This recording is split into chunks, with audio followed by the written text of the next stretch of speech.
No, you must. This bill is correct. This is unacceptable. It will not pass.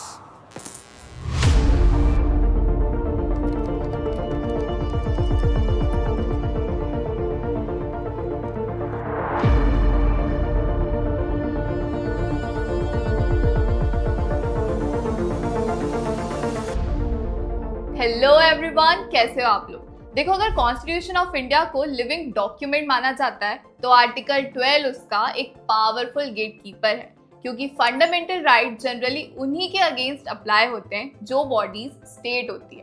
पर सवाल ये है कि स्टेट माना किसे जाएगा। इसी कंफ्यूजन को क्लियर करने के लिए सुप्रीम कोर्ट ने एक हिस्टोरिक जजमेंट दिया, RD. Shetty versus international airport authority of India, जिसे एयरपोर्ट अथॉरिटी केस के नाम से भी जाना जाता है। सवाल ये था कि क्या सिर्फ गवर्नमेंट ही स्टेट है या फिर गवर्नमेंट के थ्रू रन करने वाले कॉर्पोरेशंस, एजेंसीज, अथॉरिटीज और बोर्ड्स को भी स्टेट माना जाएगा। ये जजमेंट इसलिए इतना इम्पोर्टेंट है क्योंकि इसने आर्टिकल 12 के अदर अथॉरिटीज को नैरो इंटरप्रिटेशन से निकाल के एक वाइडर कॉन्स्टिट्यूशनल मीनिंग दिया है। कोर्ट ने कहा सिर्फ गवर्नमेंट, मिनिस्ट्रीज और एजेंसीज के थ्रू काम नहीं करती, बल्कि कॉर्पोरेशंस, बॉडीज भी स्टेट में शामिल है, क्योंकि अगर इन्हें स्टेट में शामिल नहीं किया जाएगा तो गवर्नमेंट अपनी कॉन्स्टिट्यूशनल पावर का गलत इस्तेमाल कर सकती है। इससे पहले हमें ये समझना होगा कि स्टेट का मतलब क्या होता है।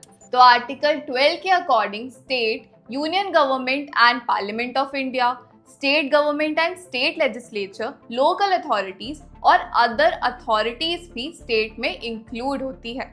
सबसे इंपॉर्टेंट और कंट्रोवर्शियल टर्म है अदर अथॉरिटीज, क्योंकि कॉन्स्टिट्यूशन ने कहीं भी अदर अथॉरिटीज को एग्जैक्ट डिफाइन नहीं किया। इसी वजह से कोर्ट ने टाइम टू टाइम इसका इंटरप्रिटेशन दिया। सबसे पहला इंटरप्रिटेशन दिया गया university of Madras versus Shantabai के केस में। ये आर्टिकल 12 का सबसे पहला इंपॉर्टेंट केस था। मद्रास हाई कोर्ट ने इसमें एजिस्डम जेनेरिस का प्रिंसिपल दिया, जिसका मतलब होता है of same kind, which means list of specific words is followed by general words. तो जनरल वर्ड्स का इंटरप्रिटेशन हमें उसी कैटेगरी की तरह करना है जैसे कि स्पेसिफिक वंस का किया गया है। तो इस केस में कोर्ट ने ये आर्ग्यू किया कि first 3 categories, that is parliament and union government, state government and state legislature और लोकल अथॉरिटीज सर्व गवर्नमेंटल और सोवरेन फंक्शन परफॉर्म करते हैं, तो अदर अथॉरिटीज भी सेम सोवरेन फंक्शन परफॉर्म करी।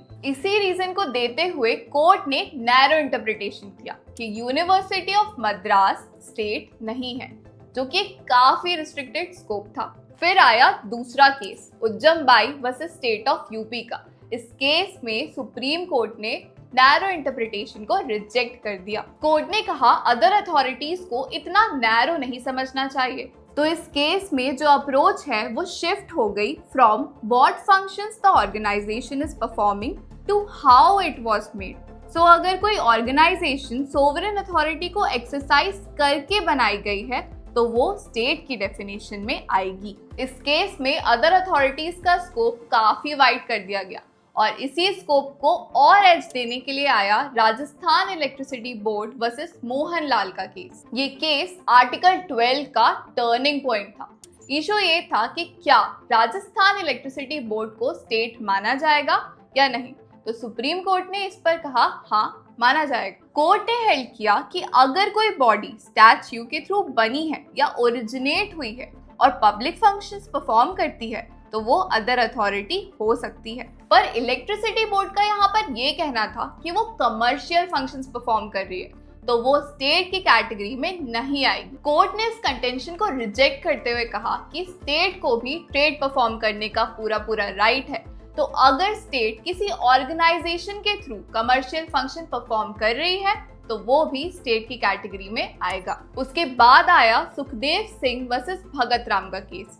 ये केस और भी इम्पोर्टेंट है क्योंकि यहाँ पर सुप्रीम कोर्ट ने LIC, ONGC और IFC जैसे कॉरपोरेशंस को भी स्टेट कंसीडर किया है। जस्टिस मैथ्यू ने कहा कि मॉडर्न वेलफेयर स्टेट में गवर्नमेंट डायरेक्टली काम नहीं करती, बल्कि ऑर्गेनाइजेशंस और एजेंसीज के थ्रू भी काम करती है। अगर ये बॉडीज गवर्नमेंट के कंट्रोल में हैं और पब्लिक फंक्शंस परफॉर्म करती हैं तो इन्हें भी स्टेट माना जाएगा। इस केस में पहली बार इंस्ट्रूमेंटालिटी और एजेंसी ऑफ स्टेट का कॉन्सेप्ट इंट्रोड्यूस किया गया। इसका मतलब ये है, जब स्टेट डायरेक्टली काम नहीं कर रही पर एक ऑर्गेनाइजेशन को अपनी एजेंसी बनाकर काम कर रही है, तो वो ऑर्गेनाइजेशन भी स्टेट की डेफिनेशन में आएगी, यानी वो ऑर्गेनाइजेशन स्टेट की एजेंसी बन जाएगी, जो कि काफी इंपॉर्टेंट पॉइंट था। पर अब सवाल ये है कि फिर आर.डी. शेट्टी जजमेंट की जरूरत क्यों पड़ी?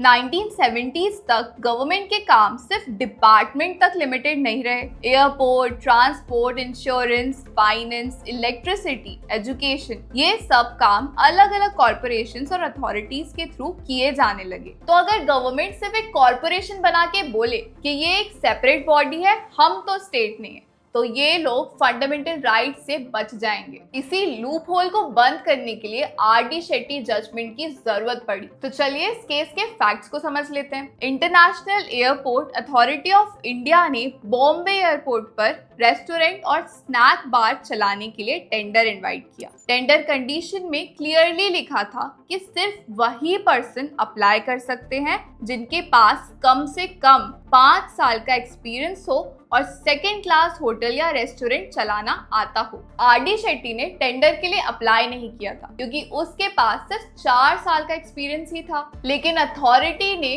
कॉन्ट्रैक्ट एक ऐसे पर्सन को दे दिया जिसके पास 5 साल का एक्सपीरियंस था ही नहीं, जिसे आर.डी. शेट्टी ने सुप्रीम कोर्ट में चैलेंज किया और कहा कि ये बॉडीज आर्बिट्री एक्शन परफॉर्म कर रही हैं, जो कि आर्टिकल 14 का वायलेशन है। लेकिन आर्टिकल 14 तभी अप्लाई होगा जब इंटरनेशनल एयरपोर्ट अथॉरिटी को स्टेट माना जाएगा। तो इश्यूज ये थे कि क्या इंटरनेशनल एयरपोर्ट अथॉरिटी स्टेट है अंडर आर्टिकल 12, और क्या एक कॉर्पोरेशन या अथॉरिटी गवर्नमेंट की एजेंसी या इंस्ट्रूमेंटालिटी हो सकती है? क्या टेंडर कंडीशन इग्नोर करना आर्टिकल 14 का वायलेशन है?